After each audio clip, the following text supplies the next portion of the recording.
Is there a strong case for Renee Good's family to receive a civil settlement? It is, and I love that our listeners are still interested in last week's news, despite the horrors of this week's news. And the answer is that you can file a civil lawsuit against a federal employee, like an ICE agent. You have to file the claim within 2 years, and there's a standard form. And in that, you have to prove that your injury, in this case death, resulted from an officer's negligence or wrongful act or intentional tort. Those are essential, that it be one of those. Then if your claim is denied, you get to sue under the Federal Torts Claim Act, because normally there is sovereign immunity and you can't sue the federal government, but under the Federal Torts Claim Act, you can. And, let's look at some past history.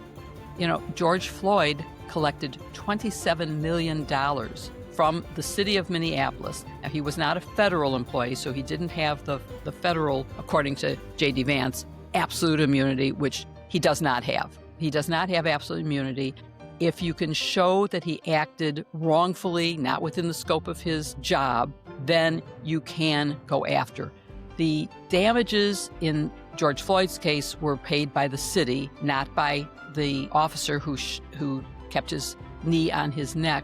But that officer, Derek Chauvin, ended up in jail. And the same thing is true, we mentioned in this episode, Rodney King.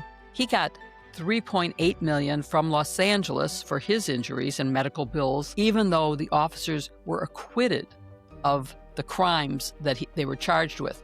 It makes it harder if you're not convicted of a crime. And in this case, there's no way that the federal government is going to sue Agent Ross. So there probably won't be a criminal conviction, but the city of Minneapolis and the state of Minnesota may bring criminal charges against him, and there's a lot of debate now about whether they can or can't.